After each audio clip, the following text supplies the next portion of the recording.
시편 53편 1절로 6절 말씀 같이 읽습니다. 어리석은 자는 그의 마음에 이르기를 하나님이 없다 하도다. 그들은 부패하며 가증한 악을 행하며 선을 행하는 자가 없도다. 하나님이 하늘에서 인생을 굽어 살피사 지각이 있는 자와 하나님을 찾는 자가 있는가 보려 하신즉 각기 물러가 함께 더러운 자가 되고 선을 행하는 자가 없으니 한 사람도 없도다. 죄악을 행하는 자들은 무지하냐.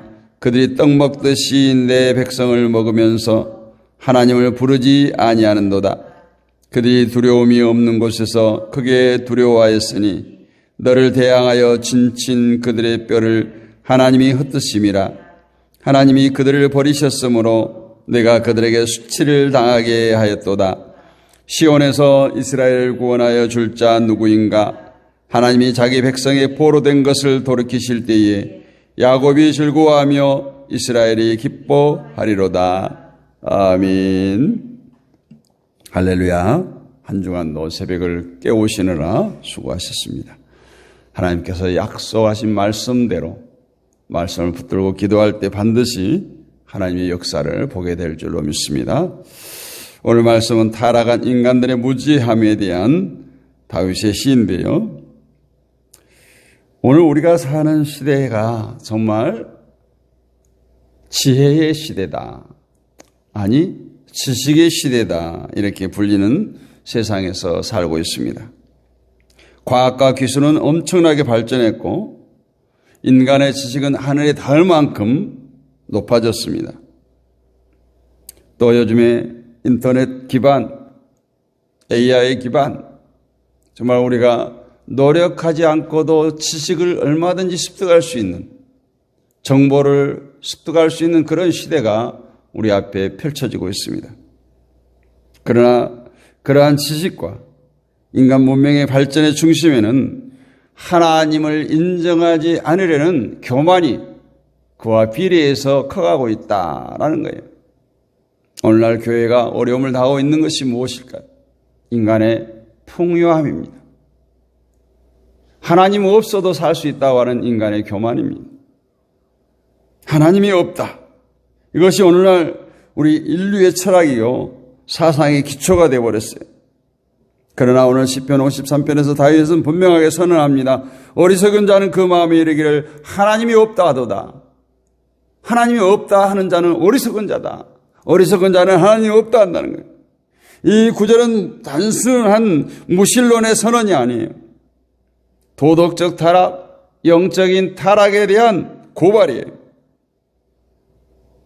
하나님을 부정하는 것은 어떤 지적인 결함이 아니라 도덕적, 윤리적, 창조적인 반역이에요.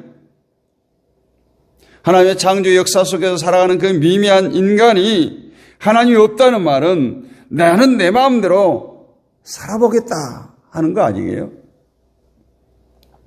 그런데요, 우리 인간은 하나님의 보호에서 벗어나면 결코 자유로울 수가 없어요. 옛날에 그런 찬양이 있었어요. 물을 떠난 고기가 혹시 산다 해도 예수 떠난 인생은 사는 법이 없어요. 정말 우리 믿음의 조상들이 그렇게 찬양했던 것처럼 우리가 하나님의 보호에, 하나님의 은혜에서 벗어난다는 것은 바로 죄의 노예, 다시 죄의 종노릇을 하는 거예요. 따라서 하나님을 떠난 자는 주 안에서 누리는 자유와 평안과 모든 권리를 잃어버리고 수치와 경멸을 당하게 된다라는 거예요. 그래서 하나님의 백성들은 하나님을 떠나서 결코 살 수가 없어요. 오늘 우리는 시편 53편의 말씀을 통해서 세 가지 진리를 깨닫기를 원합니다. 하나님을 부정하는 인간의 그 어리석음, 전 인류의 타락한 현실, 그럼에도 구원을 베푸시는 하나님의 은혜를 생각하면서 이 새벽에도 은혜를 나눌까 합니다. 첫 번째는 하나님을 부정하는 인간들의 어리석음이에요. 오늘 1절에서 말하는 것처럼 하나님이 없다 하는 이 인간들의 어리석음. 어리석다, 이 뜻은 히브리어로 나발이라고 하는데요. 단순히 지식이 부족한 자를 의미하지 않습니다. 이 나발이라는 의미는 도덕적 판단이 마비된 사람이에요. 스스로 판단할 수 없는 거예요. 그러니까 세상에 휩쓸려서 바람에 요동하는 겨처럼 사는 거예요. 하나님을 거부하고 자기 욕망대로 사는 사람을 라발이라고 말합니다. 어리석다라는 거예요. 그들은 뭐라고 말합니까? 마음에 부정합니다. 그들은 머리로 지식으로 하나님을 거부한 것이 아니라 마음으로 하나님을 거부한다는 거예요. 이 말은 무슨 말이에요? 지식의 변천에 따라 사람이 요동친 것이 아니라 그들의 마음, 그들의 의지에 문제가 있다는 거예요. 왜 하나님이 없다고 말할까요? 왜 하나님이 없다고 말해요, 여러분? 자신의 죄책감을 느끼지 않고 살기에. 하나님이 없음으로 인해서 죄책감을 전혀 느낄 수 없는 거예요. 방종이죠. 자기 기만이죠. 이처럼 하나님을 부정한 결과가 어떻습니까? 그들은 부패하며 가증한 악을 행하며 선을 행하는 자가 없다. 하나님을 부정한 결과는 그냥 자신들이 선을 행하며 사는 것이 아니라 도덕적 타락으로 이어진다라는 거예요. 하나님이 자신들의 삶의 기준에서 없으면, 하나님을 인정하지 아니하면 자들이 선과 악을 구별하면서 살 것 같지만 선과 악의 경계가 무너져 버리는 거예요. 결국 인간은 자기 욕망을 신으로 섬기게 되는 겁니다. 오늘 세상이 바로 그렇지 않습니까? 진리가 상대화되어 버리고 쾌락과 돈이 우상이 되어 버려요. 그러나 하나님 없는 자유는 결코 자유가 아니에요. 그것은 죄에 노예된 자유입니다. 잠언 9장 10절에서 여호와를 경외하는 것이 지혜의 근본이라고 말해요. 지혜는 지식에서 시작되지 않아요. 사람들은 지식을 많이 쌓으면 그것이 지혜로 착각하고 있어요. 지식은 우리가 세상에서 노력하면 얻을 수 있지만 지혜는 하나님을 경외하는 마음에서 시작되는 거예요.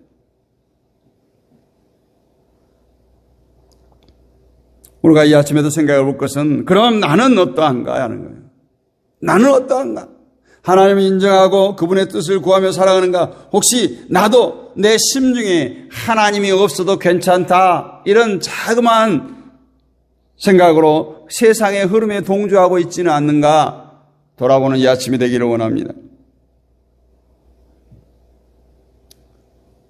두 번째는 인류의 타락한 현실이에요. 2절로 3절 말씀인데, 하나님이 하늘에서 인생을 굽어 살피사 지각이 있어 하나님을 찾는 자가 있는가 보려 하신즉 누가 나를 찾는가? 하나님께서 세상을 내려다보시면서 과연 누가 나를 찾는 자가 있는가 살피신다는 거예요. 그런데 결과가 뭡니까? 각기 몰라가 함께 더러운 자가 되고 선을 행하는 자가 없으니 하나도 없도다. 이 말씀은 우리가 신학에서 말하는 인간의 전적 타락을 선포하고 있어요. 인간은 이미 전적으로 타락이기 때문에 하나님의 은혜가 아니면 도저히 구원받을 인생들이 이 땅에 아무도 없다. 그래서 사도 바울이 뭐라고 말합니까? 의인은 없나니 하나도 없으며 하나님을 찾는 자도 없고 선을 행하는 자도 없도다. 로마서 3장에서 말하지 않아요? 인간의 도덕적 무능력. 인간은 스스로 선을 행할 능력이 없어요. 우리가 어려서부터 도덕을 배우고 윤리를 배우지만 또 선해 보이지만 하나님 앞에 서면 모두가 다 죄인이라고 하는 사실. 왜 예수를 믿기를 거부합니까? 오늘 말씀과 똑같은 거예요. 자신의 죄인됨이 드러나기 때문에 그래요. 내 죄를 인정해야 되기 때문에 그래요. 이사야 64장 6절은 우리의 의는 다 더러운 옷 같다, 이렇게 해서 우리의 의는 더러운 옷청, 의복과 같다라는. 여러분, 우리가 새 옷을 사 입으면 항상 새 옷인가요? 낡고 헐고 유행을 떠나고 헌옷이 됩니다. 우리의 의가 그런 것이라는 거예요. 자그마한 의를 가지고 내세우지 말라는 거예요. 중요한 것은 그러한 인간의 의도, 그러한 인간의 선행도 우리의 구원에 전혀 도움이 되지 않는다. 오히려 걸림돌이 된다는 거예요. 하나님 없는 선은 결국 자기 의예요. 이사야에서 계속 강조했던 것이 뭡니까? 자기 의를 드러내지 말라는 거예요. 죄인됨을 인정하라는 거예요. 그리고 하나님 앞에 나오라는 거 아닙니까? 그래서 하나님을 찾지 않은 인간들이 이 땅에 많다는 거예요. 오늘 하나님께서는 나를 찾는 자가 있는가 이렇게 물으시고 살피시지만 인간은 하나님을 외면합니다. 인간은 스스로 하나님을 찾지 않아요. 그래서 구원은 인간이 하나님을 찾아간 것이 아니라 하나님께서 인간을 찾아오신 거예요. 그것이 바로 인카네이션, 하나님이신 예수께서 이 땅에 오신 거 아니에요. 우리를 찾아오셨어요. 그래서 구원은 인간의 노력의 결과가 아니라 오직 하나님의 은혜의 시작입니다. 여러분, 오늘 진심으로 하나님을 찾고 있습니까? 내 선행이 아닌 전적인 하나님의 은혜로 구원받음을 인정하십니까? 그러면 우리가 오늘 본문과 달리 하나님께서 살피실 때 우리가 눈에 띄어야 되죠. 세 번째는 악인의 무지함과 그들의 결말이에요. 죄악을 행하는 자들은 무지하냐? 그들이 떡 먹듯이 내 백성을 먹으면서 하나님을 부르지 아니하는도다. 다윗은 이렇게 반문하죠. 반문. 죄악을 행하는 자들이 무지하냐? 그들은 하나님을 모르기 때문에 죄를 짓는 것이 아니라 하나님을 알면서도 무시하기 때문에 죄를 짓는다는 거예요. 그들은 약한 자들을 짓밟습니다. 자신의 이익을 위해서 의인들을 해칩니다. 하나님을 전혀 두려워하지 않습니다. 그러나 다윗은 경고하지요. 5절에서 하나님이 의인의 세대에 계심이로다. 계속해서 말씀드리지만 악인은 잠시 번성할 수 있어요. 인간의 힘으로 어느 정도는 할 수 있어요. 그러나 의인과 함께 하시는 하나님께서 반드시 악인을 심판하신다는 거예요. 결국 하나님을 두려워하지 않은 세상은 하나님의 두려움으로 끝난다는 거예요. 하나님의 심판으로 끝난다는 것이. 마지막으로 구원을 베푸시는 하나님의 은혜예요. 6절입니다. 시온에서 이스라엘을 구원하여 줄 자가 누구인가? 하나님이 자기 백성의 포로된 것을 돌이키실 때에 야곱이 즐거워하며 이스라엘이 기뻐하리로다. 모든 인간은 타락했지만 하나님은 항상 구원의 길을 내셨어요. 홍수 때의 노아의 가정을 통해서 구원의 길을 내셨습니다. 또 이스라엘이 엄청난 기근에 헤맬 때 야곱의 가정을 통해서 이스라엘을 인도하셨어요. 또 모세를 통해서 항상 구원의 길을, 남은 자 그루터기를 통해서 구원받은 백성들의 역사를 이루어 가셨어요. 시온에서 이스라엘을 구원할 자가 누구인가? 모든 인간의 타락한 가운데서도 다윗은 시온에서 구원이 온다 선포합니다. 이 말씀은 장차 예수 그리스도께서 시온인 예루살렘에서 오실 것을 예표하는 말씀이기도 합니다. 우리의 구원은 인간의 회개에서, 우리의 선행에서가 아니에요. 하나님의 일방적인 은혜와 구속을 통해서 우리의 구원이 이루어집니다.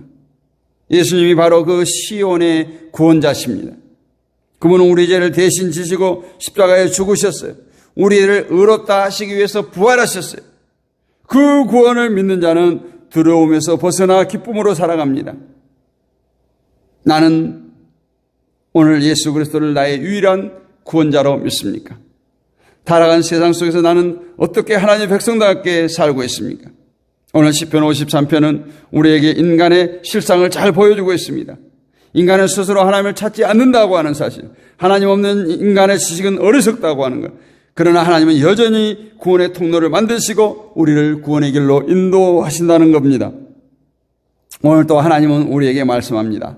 지각이 있어 나를 찾는 자가 있느냐? 그 부르심에 응답하는 사람이 바로 복된 사람이에요. 그 부르심에 응답하는 사람이 구원받는 사람입니다. 그는 세상의 지식보다 하나님의 지혜를 선택한 사람입니다. 한 철학자가 말했어요. 나는 하나님을 부정하지만 내 마음의 공허함은 채워지지 않았다. 내가 하나님이 없다고 외칠 때마다 내 영혼 깊은 곳에서 하나님이 계신다, 하나님이 계신다는 소리가 울렸다라고 말합니다. 결국 그는 무릎을 꿇고 고백했습니다. 주님, 이제야 참된 지혜를 찾았습니다. 왜 바울의 고백을 통해서도 알잖아요. 빌립보서 3장 8절에서 또한 모든 것을 해로 여기면 내 주 그리스도 예수를 아는 지식이 가장 고상하기 때문이라. 그것을 발견한 것이, 진리를 발견한 것이, 하나님 없는 지식은 어둠입니다. 그러나 하나님이 아는 지식은 생명이요 빛입니다. 하나님 없는 세상의 가치관을 분별할 줄 알아야 됩니다. 지식보다 믿음, 논리보다 하나님을 경외하는 그 믿음을 선택하기를 원합니다. 타락한 세상 속에서 하나님의 구원을 선포하시기를 원합니다. 세상에는 하나님을 존재하는, 하나님을 부인하는 어리석은 자들이 너무너무 많습니다. 그들은 하나님을 죄악합니다. 하나님의 백성들을 비웃고 조롱합니다. 그들은 죄악을 일삼을 뿐만 아니라 하나님의 섬기는 백성들을 핍박합니다. 그러나 하나님께서는 분명히 공의로 심판합니다. 그러한 악인들의 손에서 의인들을 반드시 구원하여 주십니다. 그러므로 성도된 우리 모두 하나님의 구원을 소망하며 천국의 기쁨을 누리며 하나님의 영광 위에서 날마다 기뻐하며 즐거워하며 살아갈 수 있는 저와 여러분이 되기를 주님의 이름으로 축복합니다. 거룩하신 아버지 하나님 은혜를 감사합니다. 오늘 또 시편 53편을 통해서 은혜의 말씀을 나누었습니다. 이 말씀이 그냥 우리 귀를 스쳐가는 소음이 아니요 소리가 아니라 하나님께서 이 새벽에 나에게 주신 레헤마의 말씀으로 새겨지기를 원합니다. 우리 인생의 이정표가 되기를 원합니다. 우리 안에 있는 교만과 무지함을 다 부숴주시고 하나님을 부족하는 세상 속에서 하나님을 인정하며 사는 믿음을 주옵소서. 구원의 예수 그리스도를 붙잡고 참된 지혜와 참된 거룩함으로 살게 하여 주옵소서. 이 새벽에 우리를 깨어서 불러주셨사오니 한 사람도 낭망치 않고 실망치 않고 실족하지 않고 주님의 영광을 바라보며 천국의 소망을 가지고 날마다 기뻐하며 행복한 신앙생활을 할 수 있도록 주여 붙들어 주옵소서. 유사하고 살아계신 우리 주 예수 그리스도의 이름으로 감사드리고 기도하옵나이다. 아멘. 이제는 우리 주 예수 그리스도의 은혜와 하나님 아버지의 크고 무한하신 사랑과 성령님의 감동감화 내주 교통 충만하심의 은혜가 오늘 또 하나님 말씀을 듣고 그 말씀대로 순종하며 살기를 간절히 소원하고 다짐하는 사랑하는 주의 백성들 머리 위에 이 나라 이 민족 위에 섬기는 모든 교회들 위에 지금부터 영원 뭉토록 함께 있을지어다. 아멘. 할렐루야. 하나님께 영광 돌립니다. 한 주간도 승리하셨습니다. 새벽을 깨우는 것이 우리 육신적으로 좀 힘들기는 하지만 하나님께서 기뻐하실 일이고 또 첫 시간을 하나님께 드림은 우리 인생을 또 오늘 하루를 하나님과 동행하겠다라고 하는 결단이기도 합니다. 오늘 또 모였으니까 우리가 합심하여 기도하는 시간을 가질 텐데요. 나라와 민족을 위해서 한 번 더 평화를 위해서 한국 교회를 위해서 기도합니다. 세계 평화를 위해서 지금 캄보디아에서 많은 이들이 억류를 당하고 또 살해를 당하고 이 어려움 가운데 있습니다. 그들이 잘 돌아올 수 있기를 기도하시기를 원하고 또 우리가 여행을 할 때도 조심하고 많은 모여서 혼자 여행하는 일이 없도록 그런 나라를 갈 때는 조심을 해야 합니다. 우리 믿음의 동역자들을 위해서 기도하고 연약한 질곡 가운데 있는 지체들을 위해서 또 온라인 사역자들을 위해서 기도합니다.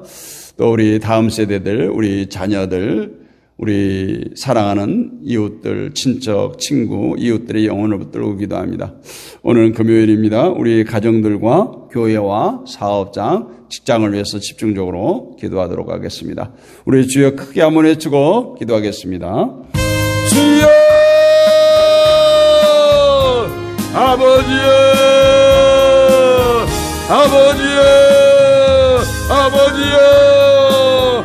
이 시간도 또한 이 한 주간도 우리를 주의 존재에 불러주시고 은혜의 자리에 머물게 하심을 감사합니다. 이 시간도 육신에 나가여 마음은 원이로 깨어 기도하지 못하는 아버지 하나님 우리 기도의 동역자 믿음의 동역자들도 있습니다. 주여 저들을 찾아가 주시고 만나주시고 만져주시고 위로하여 주시고 치료하여 주시고 채워주시옵소서.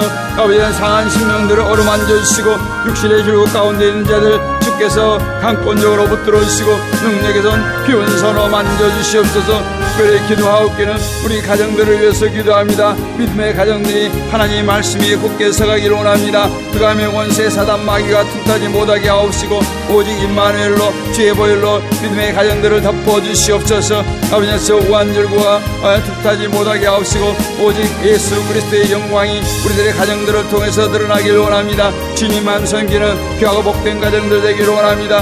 우리들의 가정이 주님이 함께 하심으로 아버지께서 그감의 권세가 틈타지 못하게 하옵시고 아버지는 날마다 주님을 찬양하는 기도소리, 찬양소리, 웃음소리가 넘쳐나는 아버지 행복한 가정들, 믿음의 가정들이 되어지게 하여 주옵소서. 우리 가정들뿐만 아니라 자손 대대로 믿음의 계보가 이어질 수 있도록 주의 은총을 베풀어 주옵소서. 우리 허리에서 난 자녀들을 주여 엎드러주시고 저들의 삶의 여정 가운데 하나님께서 친히 함께 하시고 동행하여 주옵소서. 무엇보다도 세상에 흔들리지 않게 하시고 세상의 가치관으로 바라보지 않게 하시고 성경적 가치관, 기독교적 가치관으로 무장되어지게 하여 주옵소서. 어떠한 유산보다도 이 신앙의 유산이 가장 큰 유산임을 깨닫게 하여 주옵소서. 아버지 우리 가정들이 믿음의 명문가가 될 수 있도록 주여 은혜를 베풀어 주옵소서. 가정에 어려움이 있습니까? 자녀의 어려움이 있습니까? 저들의 진로를, 저들의 장래를, 저들의 미래를 주여 책임져 주시고 주여 엎드려 주시고 보장하여 주옵소서.